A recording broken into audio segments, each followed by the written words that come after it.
गायत्री गुरु मंत्र का पाठ करेंगे।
तुझसे ही पाते प्राण हम, दुखियों के कष्ट हरता तू। तेरा महान तेज है, छाया हुआ सभी सृष्टि के वस्तु में तू हो रहा है विद्यमान। तेरा ही धरते ध्यान मांगते तेरी दया।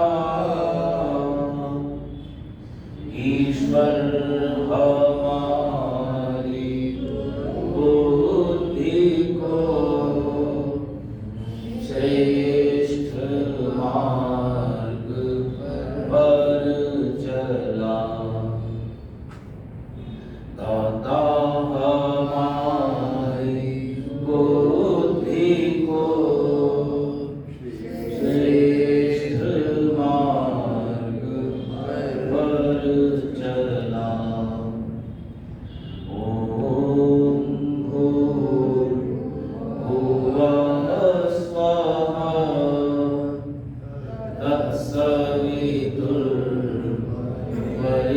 तत्सवितुर्वरेण्यं भर्गो देवस्य धीमहि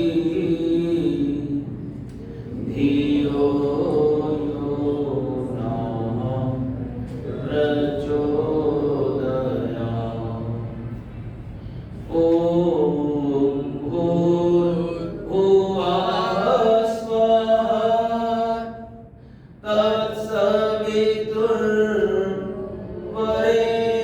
तत्सवितुर्वरेण्यं ओम भूर्भुवः स्वः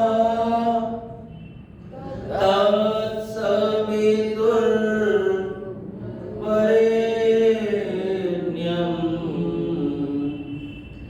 भर्गो देवस्य धीमहि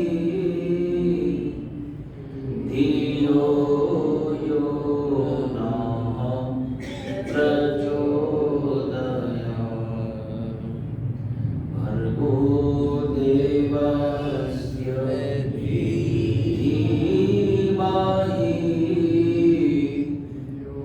धियो यो नः प्रचोदयात्।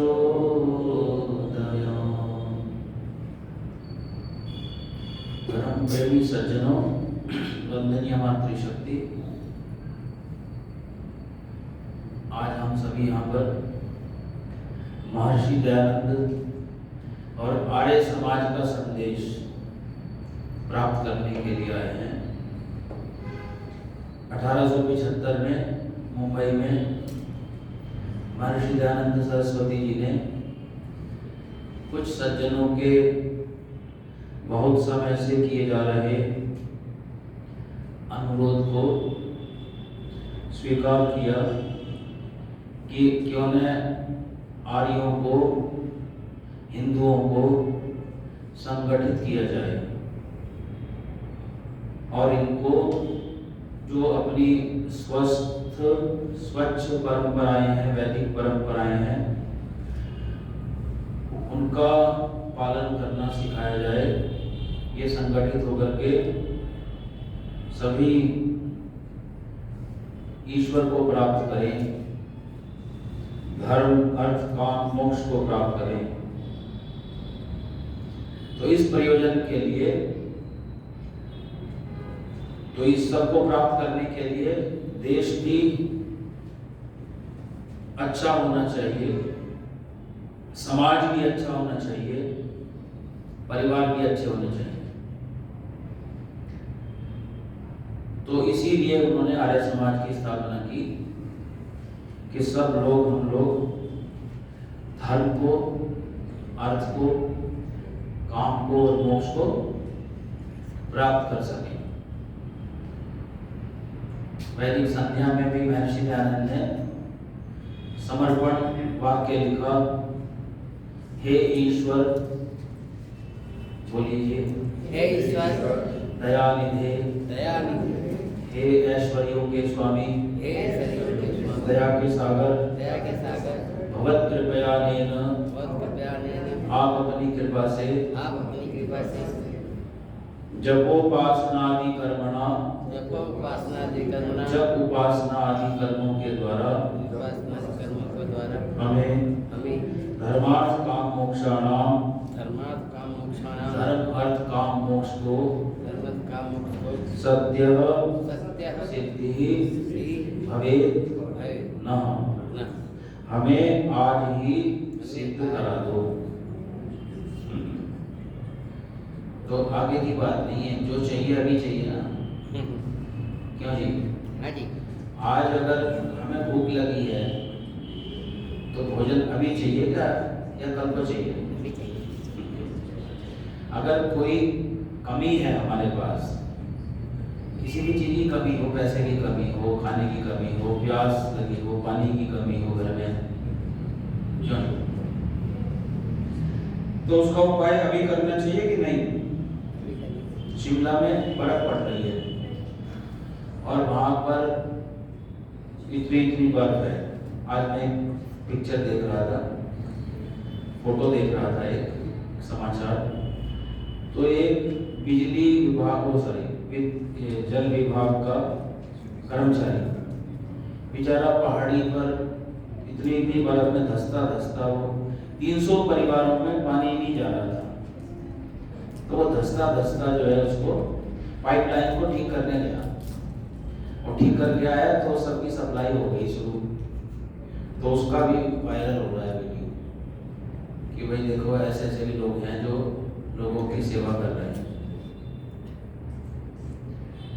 तो ऐसे ही हमारे हिंदू समाज को संगठित करने के लिए, लाभ पहुंचाने के लिए, हमारे देश को, दुनिया को मानवता का पाठ पढ़ाने के लिए, मानव धर्म सिखाने के लिए इस आर्य समाज की स्थापना की गई है। देखिए, ये आपका जो शरीर है, इसमें कोई विरोध दिखता है किसी को? आपने पुरुष सूक्त पढ़ा होगा, ब्राह्मणस्य मुखमासी बाहुराजन्यः कृतः पुरु तदस्य यद वैश्यः पद्भ्याम शूद्रो अजायते। ये जो है ना, ये जो हिस्सा है हमारे शरीर का, ये जो मुखमंडल है हमारा, ये क्या है? ब्राह्मण है। और ये भुजाएं क्षत्रिय है। और ये बिजनेस क्लास, ये जो है वैश्य है। और ये लेबर क्लास है, लेबर क्लास शूद्र। ये सेवा करती है, पूरे शरीर का भार इसके ऊपर है, सारा वजनी काम यही उठाए हुआ है सब। अच्छा, ये अगर कुछ गड़बड़ कर दे, तो पूरे शरीर की पिटाई फांसी तक हो जाती है। अगर यहाँ से कुछ गलत हो जाए, कुछ गलत बोल दे कोई व्यक्ति, गलत सोच ले, हो जाएगा ना विनाश।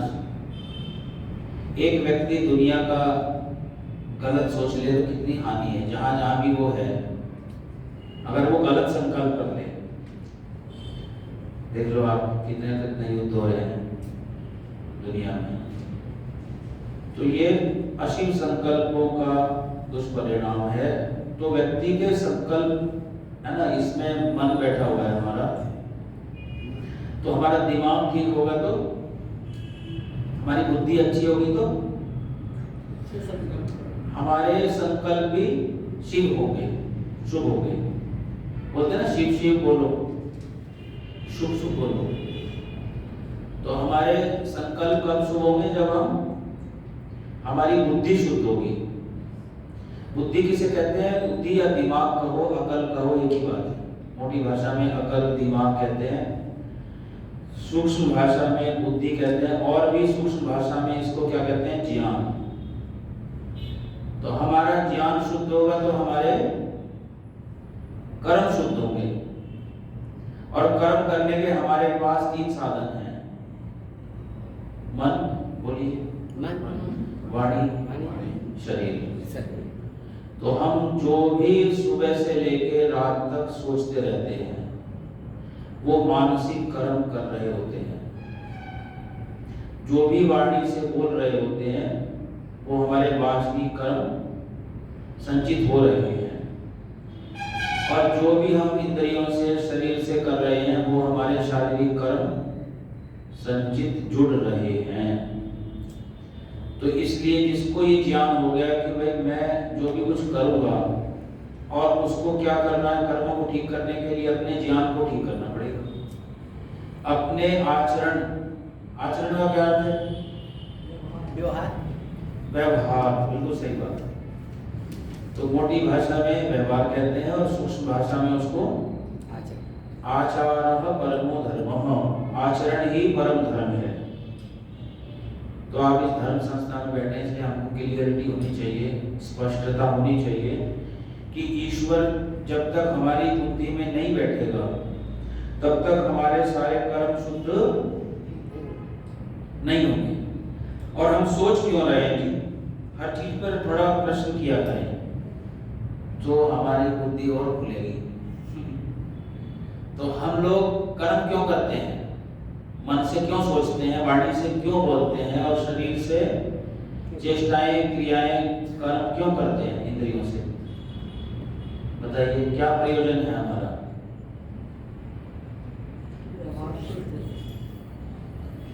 हम सुख चाहते हैं।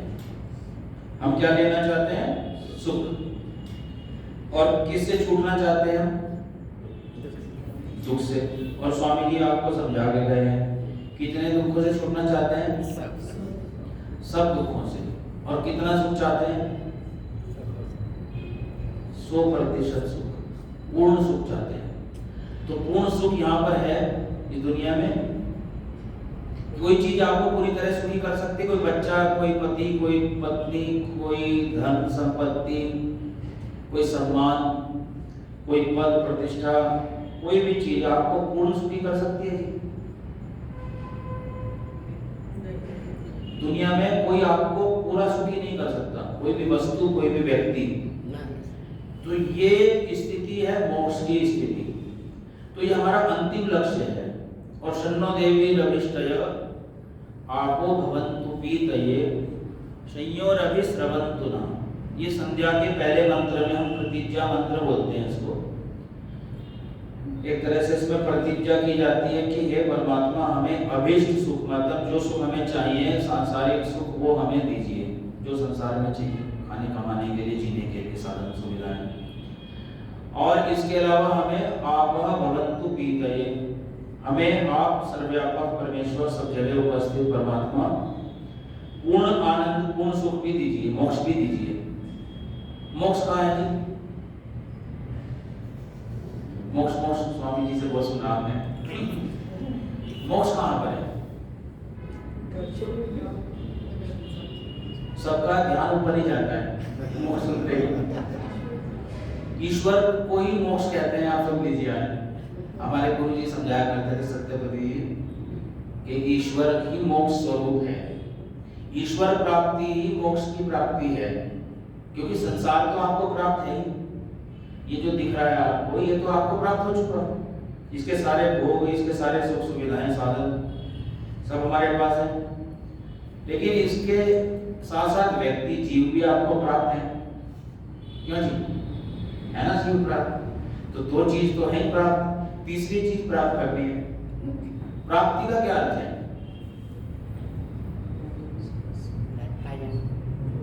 देखिए, आप मुझे प्राप्त है या नहीं इस समय? थोड़ी देर के लिए प्राप्त है, मुझे आप प्राप्त है, श्रोता को वक्ता प्राप्त है। तो ये थोड़ी देर की प्राप्ति, इसको प्राप्ति नहीं कहते वैसे, इसको दर्शन बोलते हैं। प्राप्ति है कि जो मेरी सारी विद्या का आप यूज कर सकें, क्या जी? आपका लाभ मुझे मिले, मेरा लाभ आपको मिले, जब चाहे जब मिले, जब चाहे तब मिले। इसको प्राप्ति है। जैसे आपके पास आपका पर्स रखा हुआ है, आपका बैंक बैलेंस है, वो आपको प्राप्त है कि नहीं है? उसमें से आप जितना मर्जी खर्च करो, जब चाहे खर्च करो, इसको कहते हैं प्राप्ति। तो किसी से मिलना, दर्शन करना अलग चीज है, और प्राप्ति जैसे किसी से मोदी जी को कोई मिल लिया जाता है, किसी पीएम सीएम को, किसी विद्वान को कोई मिल लिया जाता है, तो मिलने से भी प्रभाव पड़ता है। मिलना चाहिए, मिलना ही तो, मिलने से तो प्राप्ति होगी ना। जब तक आप किसी से मिलेंगे नहीं तो उसे प्राप्त कैसे करेंगे आप? उसके दोस्त कैसे बनेंगे? नहीं, उसके अजीज, उसके प्रिय, उससे घनिष्ठ संबंध कैसे जोड़ेंगे हम लोग? तो स्वामी दयानंद जी का और स्वामी सत्यपति जी का और जितने भी स्वामी हैं हमारे आर्य समाज के हुए, स्वामी श्रद्धानंद जी आदि सब, तो इन सब का यही रहा कि ये आपस में एक दूसरे से मिले और मिलके अलग हो गए। मैं देख रहा हूँ स्वामी श्रद्धानंद जी केवल एक ही बार स्वामी दयानंद जी से मिले जीवन में, और उनकी अपनी जिम्मेदारियां थी, कुछ थी, लेकिन वो एक भेंट ही उनको चिंगारी का काम कर गई। कोई आग के पास चला जाए ना तो उसको आग पता लग जाती है ना क्या होती है, अगर उसका हाथ चल जाए तो, क्यों जी? तो इसी तरह से किसी भी, और ऐसे ही गुरुदत्त विद्यार्थी भी अंतिम समय में एक ही बार मिले स्वामी जी से, तो स्वामी जी के साथ तो ना रहे कोई। लेकिन हमको ऐसे ईश्वर, सुबह शाम हम लोग ध्यान करते हैं, तो हम क्या ईश्वर को प्राप्त कर सकते हैं? देखिए, आर्य समाज के नियम भी बनाए महर्षि जी ने, उनका जीवन तो आपको पता ही है सब। मैं उन विषयों पे बोलना नहीं चाहता कि वो गुजरात में उत्पन्न हुए, थोड़ा सा दोहरा लीजिए, टंकारा गांव में, मौलवी राज्य में, 12 फरवरी 1824 को, और वहां से वो थोड़े से बड़े हुए, धार्मिक थे, धार्मिक परिवार में पैदा हुए, और जिज्ञासु थे, अच्छे संस्कारी थे। 14 वर्ष की उम्र में उन्होंने यजुर्वेद कंठस्थ कर लिया था, घर में रहते हुए। 1975 मंत्र हैं उसमें, हमें तो कुछ मंत्र याद है, उन्हें तो पूरा यजुर्वेद 14 वर्ष की उम्र में याद कर लिया। श्रद्धालु थे, और उन्होंने फिर शिवरात्रि का व्रत रखा। चूहे को जो है उस पर, शिवलिंग पर जो है कूदते हुए देखा, और खाते हुए देखा, और मलमूत्र करते हुए देखा। तो उन्होंने अपने पिताजी को जगाया कि ये कैसा शिव है जो चूहा भी नहीं उठा रहा अपने ऊपर से, ये हमारी रक्षा कैसे करेगा, कैसे करता होगा, ये कैसा भगवान है? हमारी मक्खी बैठ जाती है, उड़ा देते हैं, ये तो अपने को चूहे को नहीं हटा सकता। तो चलो एक भी बात मान लो, तो उन्हें उसकी जड़ता का बोध हो गया। इसके भी बहुत सारे लॉजिक है, इसमें भी लोग लॉजिक को खड़ा देंगे, माँ बाप के ऊपर तो बच्चे कूदते रहते हैं तो माँ बाप बड़ा दुखी होते हैं ऐसे ऐसे बहुत लॉजिक देंगे लोग। तो इसलिए उन्होंने उस शिव पिंडी का जड़ता का अनुभव कर लिया उसकी कि ये जड़ है, ये पार्थिव है, और परमात्मा कोई पृथ्वी से बना हुआ या कोई शालीग्राम है जी, या कोई इस तरह का पत्थर नहीं हो सकता। तो उनको ये समझ में आ गया, ये परमात्मा ने एक संशय पैदा हो गया। और डाउट्स पैदा होना अच्छी बात होती है न्याय दर्शन में। डाउट्स क्लियर भी तभी होते हैं जब डाउट्स होते हैं। प्रश्न भी तभी हल होते हैं जब प्रश्न पैदा होते हैं किसी के मन में। लोगों के मन में प्रश्न ही नहीं पैदा हो रहे। सब लोग जिज्ञासु नहीं होते ना, क्योंकि वो रास्ते पर नहीं चल रहे होते। जो रास्ते पर चल रहा होता है वो 10 लोगों से पूछता है, जी बताइए रास्ता किधर जाएगा। अगर उसको नए रास्ते पे चल रहा है, उसको पता नहीं, तो कोई रास्ते पर नहीं चल रहे लोग। इसलिए ऐसा हो रहा है कि उनके मन में प्रश्न पैदा नहीं हो रहे। तो बड़े बड़े हमारे उपनिषद का इतिहास भरा पड़ा है, पूरा हमारा वैदिक इतिहास, कि लोग छोटे छोटे बच्चे, नचिकेता जैसे बच्चे 8 साल के, इतने इतने प्रश्न कर रहे हैं, संतुष्टि नहीं हो रहे वो। तो ये इतिहास है हमारा जो हमें पढ़ाया नहीं गया, तो हमने पढ़ा ढूंढ करके। तो कठोपनिषद पढ़िए आप भी, और भी उपनिषद हैं। तो ये हमारे मन में जिज्ञासा होनी चाहिए ईश्वर की। हम उनका दर्शन करना चाहते हैं या नहीं चाहते? तो यहाँ पर भी ईश्वर है या नहीं है? बताइए। जहाँ आप बैठे रहते हैं, जहाँ आप चलते हैं, खाते हैं, पीते हैं, आपके घरों में, आपकी हर वस्तु में, आपने कह तो दिया कि वस्तु वस्तु में आप हो रहे हो विद्यमान, लेकिन ये हमें स्वीकार नहीं होता। समझ रहे हो आप? इसको जो है ये समझ में नहीं आता जल्दी से कि हमारे इस हवा में भी भगवान है। हमारे गुरु जी तो ऐसी बातें करते थे, कुछ सब लोगों को आश्चर्य भी होता था। वो तो एग्जाम्पल ही देंगे ना, कहते जैसे वायु तुम्हें दिख रही है, नहीं दिख रही, लेकिन है। तो जैसे यहाँ वायु है, ऐसे यहाँ ईश्वर है।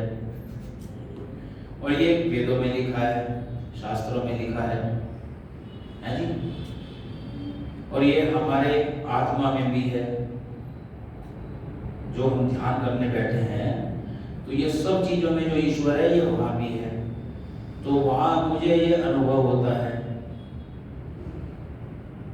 और ये मुझे बाहर भी अनुभव हो रहा है, बाहर भी मुझे दिख रहा है।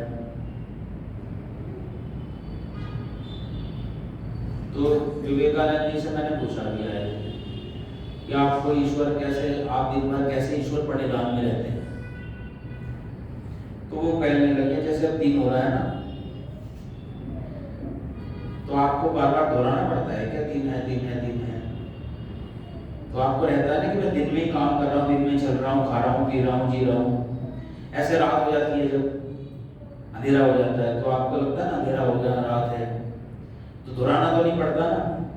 तो ऐसे ईश्वर याद रहता है। जब जिसने ईश्वर को पढ़ लिया, समझ लिया, तो 2 समय तो वो ईश्वर में डुबकी मारेगा, समझ रहे हो, प्राप्ति करेगा उसकी, या दर्शन करेगा। और जितनी जिसकी श्रद्धा है, जितनी जिसको सत्य का ज्ञान है, सत्य का ज्ञान मतलब तत्व का ज्ञान, ईश्वर का जितना ज्ञान, शाब्दिक ज्ञान उसका शुद्ध है, अनुमानिक ज्ञान जितना शुद्ध है, और जितना वो खुद में उसका मन शुद्ध है ना जी। जिसकी वाणी जितनी शुद्ध है, जिसके शरीर के कर्म जितने शुद्ध हैं, वो उतना ही ईश्वर के निकट है, ईश्वर को दर्शन करने का पात्र है। अभी लोग कहते हैं हमें मोदी जी से मिलना है। अरे मिलके क्या करोगे भाई? दर्शन करने होंगे, कर लो।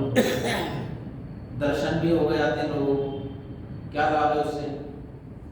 जब तक दोस्ती ना हो, कुछ हमारे काम ना आए, कोई क्या फायदा उसका दर्शन करने का?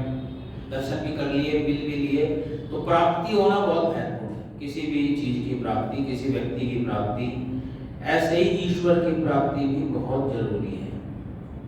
और ईश्वर की प्राप्ति करने के लिए व्यक्ति को सबसे पहले व्यक्तिनिष्ठ होना पड़ेगा। हम लोगों की किसी व्यक्ति विशेष से ही हम प्रभावित होंगे। पहले सबसे पहले किसी व्यक्ति विशेष को या कुछ व्यक्ति को, कुछ गुरुओं को हमें चुनना पड़ेगा।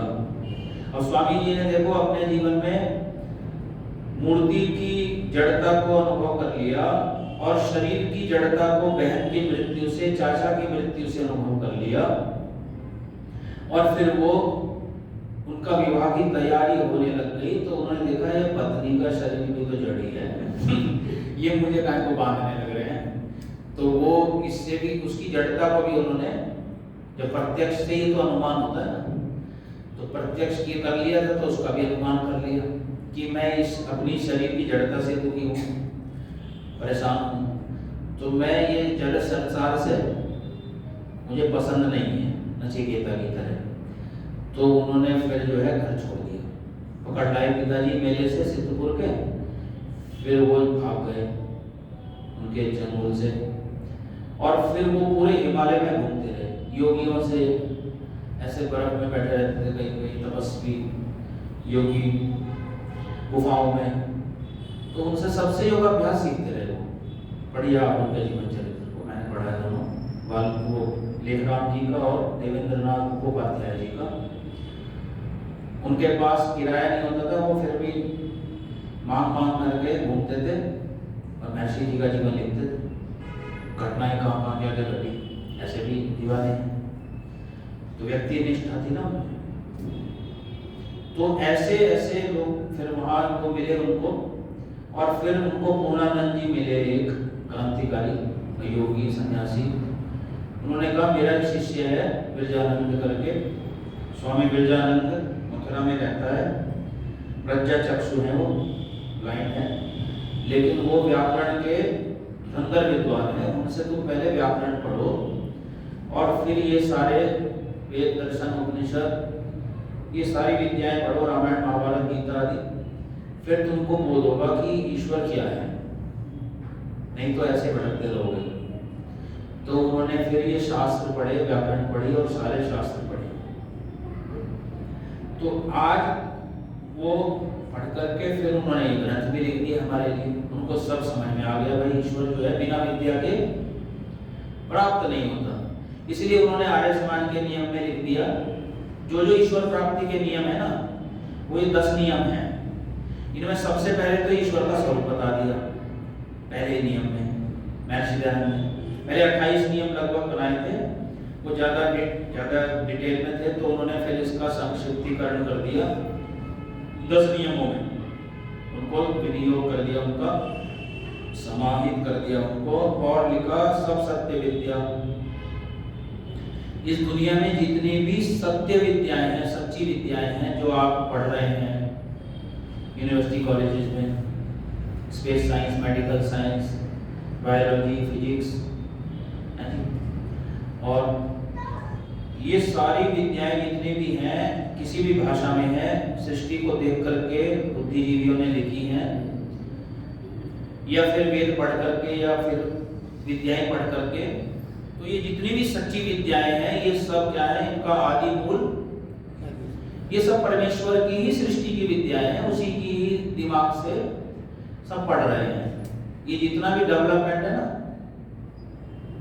ये दिमाग से हो रहा है ना। हमारे शरीर के बिना कोई विकास हो सकता है दुनिया में? कोई व्यक्ति खड़ा नहीं हो सकता। ईश्वर के बनाए हुए शरीर में ही तो हम हैं, और वही शरीर में हमें लाने वाला है, ले जाने वाला है शरीर से। तो आदि मूल देख लीजिए, हर चीज में आदि मूल ईश्वर ही है। तो ऐसे ही जो पदार्थ हैं, जितने भी शरीर आदि पदार्थ, बुद्धि, दिमाग, इंद्रियां हमारी, और हमारा सब कुछ उस पर खड़ा हुआ धरती पे। धरती का भी आधार वही है, सूर्य का भी आधार वही है। कहते हैं सूर्य, धरती जो है सूर्य के आकर्षण से टिकी है, और सूर्य किसके आकर्षण से टिका है जी? चलो आकाश गंगाओं के कह देते हैं लोग। तो आकाश गंगाएं किसके आकर्षण से टिकी है? सब वही तो है ना, जो घर को सजाए हुए हैं। जैसे महिलाएं घर सजाती है ना, सब चीजें व्यवस्थित रखती है घर में। तो ऐसे ही ईश्वर ने पूरी ये व्यवस्था ये व्यवस्थित सृष्टि पर रची हुई है, बनाई हुई है। तो ये है आदि मूल परमात्मा। अब ये आदि मूल माने स्वामी, आदि माने प्रारंभ, मूल माने जड़। तो सब चीजों की जड़ तो परमात्मा ही है। तो जब वो स्वामी है तो पहले हमारे गुरु जी कहा करते थे कि भाई देखो, सबसे पहला है अगर आपको साधना करनी है, योगाभ्यास करना है, तो वो समझाया करते थे। मुझे भी समझाया, मैं आपको समझा रहा हूँ। वो समझाते थे देखो, अपने को स्वामी नहीं मानना। अगर आश्रम में प्रवेश कर लिया आपने, जिस दिन हमारे शिविर में आ गए, अब इसकी कोई भी चीज और अपनी कोई भी चीज अपनी मत मानना, अगर ईश्वर को प्राप्त करना है तो। ठीक है, ये पहली कंडीशन है प्रवेश करने की, योग में, ध्यान में, ईश्वर प्राप्ति की ओर बढ़ने में। और अपनी मानोगे तो फिर क्या होगा, उसका मिसयूज करेंगे हम, क्योंकि हमें उसका उपयोग करना भी नहीं आता। तो ये शरीर भी ईश्वर का है और ये सारी संपत्ति भी उसी की है नहीं? और सारी सुख सुविधाएं उसी से प्राप्त है, समझ लेना। तो वो हमें जन्म नहीं देता तो आज हम कुछ होते नहीं? बताइए, ईश्वर हमें जन्म ही नहीं देता तो हम कुछ होते आज? कोई स्त्री पुरुष, कोई माता पिता, कोई इंजीनियर, डॉक्टर, साइंटिस्ट, नेता, अभिनेता, कोई होता कुछ? कैसे होते फिर हम, ईश्वर हमें जन्म नहीं देता तो?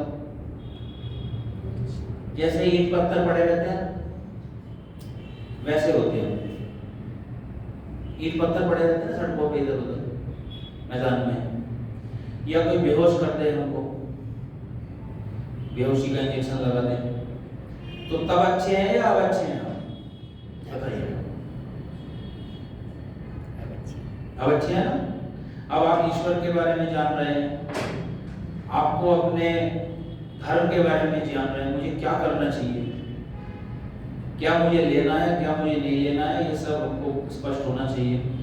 तो फिर दूसरे नियम में आर्य महर्षि दयानंद ने ईश्वर के स्वरूप का वर्णन किया कि ईश्वर है, सच्चिदानंद है, सत माने है, सत्ता है उसकी, चित माने वो चिताने वाला है, चिति संज्ञाने धातु से चित शब्द बना, जिसका अर्थ है ज्ञान कराने वाला।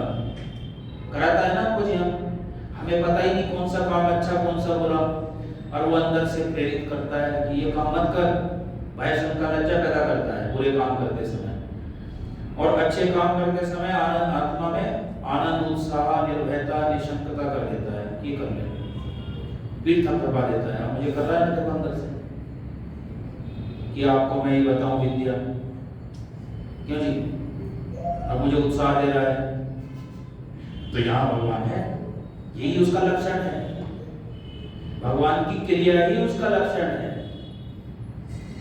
उसके कर्म ही उसकी पहचान है। तो ये सारी सृष्टि, छोटे छोटे बच्चों को हमारे गुरु जी समझाया करते थे कि ये भाई, ये सारी सृष्टि का स्वामी ईश्वर है, हमारा माता ईश्वर है, हमारा पिता ईश्वर है सब जन्मों का, हमारा गुरु ईश्वर है, हमारा राजा ईश्वर है, हमारा बंधु, माता पिता, विधाता, सब कुछ वही है हमारा, सबसे ज्यादा। और वो सृष्टि को उत्पन्न करता है, वो सृष्टि का पालन करता है, संचालन करता है, वो सृष्टि का प्रलय करता है, वो हमारे अच्छे बुरे कर्मों को जानता है, देख रहा है, सुन रहा है, जान रहा है, वो हमें हमारे अच्छे बुरे कर्मों का फल देगा, देता है, वही देता रहा है, और वो वेदों का ज्ञान देता है, और वो सबको ज्ञान दे रहा है इस समय भी। तो ये बात बड़ों बड़ों को बिठाते थे दिमाग में, बच्चों को नहीं, बड़ों बड़ों को भी। उनके शिविरों में शुरुआत यही से होती थी, और ईश्वर का स्वरूप पूरा बताया, निराकार है वो। कोई व्यक्ति, कोई वस्तु निराकार होगी या साकार होगी? ऐसा तो होगा नहीं, साकार भी होगी, निराकार भी होगी। क्यों जी, ऐसा भी होता है कि कोई वस्तु साकार भी हो, निराकार भी हो, कोई व्यक्ति झूठा भी हो, सच्चा भी हो, कोई व्यक्ति दानी भी हो और चोर भी हो। कि जिसने चोरी कर ली वो चोर है, चाहे छोटी चोरी करे चाहे बड़ी चोरी करे, ना जी। तो ऐसा ईश्वर का स्वरूप बता दिया दूसरे नियम में, इसकी व्याख्या फिर कभी करेंगे। तो ईश्वर की प्राप्ति या फिर धर्म की प्राप्ति, देश में एकता या दुनिया में एकता, ये देखो मैंने शुरू में बताया था आपको, शरीर के अंगों में कोई विरोध नहीं है, तो हमारे समाज में भी कोई विरोध नहीं होना चाहिए। आपको बताएं, शादी कराती है माता जी बैठी है, हम भी कराते हैं तो वो क्या करते हैं, एक लास्ट में मंत्र बुलवाते हैं, मम व्रते ते हृदयम दधामि, मम चित्तम अनुचित्तम ते अस्तु, मम वाचम एक मना जुषस्व प्रजापतिष्वा निम्नक्तु मह्यम। प्रजापति परमेश्वर, the creator of the universe, उसने तुम्हें एक कर दिया, ऐसा समझ लेना आज से। अब तुम अविरोधी हो गए और हृदय को स्पर्श करते हैं और साथ में बोलते हैं, प्रसाद खिलाते हुए, एक दूसरे को स्वीट खिलाते हुए कि भाई मेरा हृदय तेरा हो, तेरा हृदय मेरा हो, मेरा हृदय तेरा हो, तेरा हृदय मेरा हो मतलब वहीं पे उसको जोड़ने का काम है, तोड़ने का कोई काम नहीं है। समझ रहे हो आप? मतलब एक का मतलब क्या है? अभी आप संगठन सुख पढ़ रहे थे, दिल संकल्प हमारे क्या हो, अविरोधी हो। अविरोध ही सुख का कारण है, समझ रहे हो? अगर आप सही हैं, आपकी पत्नी भी सही है, आप भी सही है, मैं झगड़ा किस बात का है? झगड़ा इस बात का है कि ये काम ऐसे करो और ये काम वैसे करो, ये बेकार के झगड़े मिटा दो इनको सब। तो स्वामी जी ने भी यही काम किया, भाई ईश्वर के बारे में हम लोग एक हो जाए सब। जो जो आपकी बातें हमसे मिलती हैं उन पे तो कम से कम सहमत हो जाएं, क्रिश्चियन मुस्लिम सब इनके स्कॉलर्स। तो उनको बैठ बैठ के उन्होंने ये समझाया कि भाई जो जिसमें कोई विरोध नहीं है बात में, उसको तो स्वीकार कर लें कम से कम, और जिनमें विरोध है वो बात को बाद में डिस्कस कर लेना। तो हम है तो एक ही, सभी लोग मनुष्य ही हैं, विचारशील ही हैं, प्रबुद्ध हैं।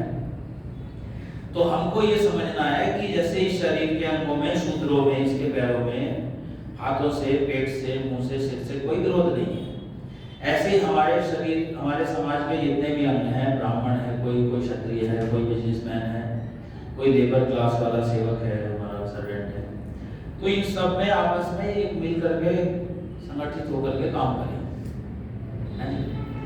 ये ना हो। अब एक महर्षि दयानंद जो है ना, अपने आप को मनुष्य ही मानते थे। लोग कहने लगे आप मूर्ति पूजा का विरोध छोड़ दो, तो अब आपको विष्णु का अवतार मान लेंगे। वो कहने लगे मैं तो मनुष्य ही सही हूँ, मैं मनुष्य ही हूँ, मैं ईश्वर हुई नहीं, उसका अवतार भी नहीं हो सकता, वो सर्वव्यापक परमात्मा है। तो उन्होंने इसलिए अपना कोई स्मारक भी नहीं बनवाया, अब लोग बनाने में लगे हैं, लगने दो।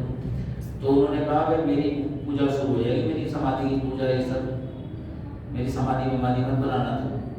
मैं तो एक मनुष्य था, और कपिल, कणाद, जैमिनी, पतंजलि के समय में हुआ होता तो मेरी गणना एक साधारण व्यक्ति में होती, मेरी इतनी योग्यता है बस, मेरा कोई अपना सिद्धांत ही नहीं है। और मैंने महर्षि दयानंद पर शोध किया, मुझे कहीं उनका एक भी सिद्धांत अपना नहीं मिला। जैसे विवेकानंद जी कहते हैं ना, मुझे मेरी कोई अपनी बात नहीं है, तो सारी बातें वेदों की, ऋषियों की, ईश्वर की हैं, अपनी कोई विद्या नहीं है, अपना कोई पदार्थ नहीं है इस दुनिया में।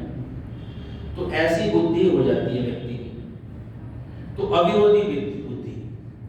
यदि आप अच्छे हैं, सच्चे हैं, तो ईश्वर से आपका कोई विरोध नहीं है, तो ईश्वर की प्राप्ति हो जाएगी, अनुभूति भी हो जाएगी और प्राप्ति भी हो जाएगी। जब चाहे आप डुबकी लगा लेंगे और आनंद प्राप्त कर लेंगे, और ऐसा आनंद प्राप्त करेंगे जो कहीं नहीं मिलता आपको, किसी से मिलने से नहीं मिलता।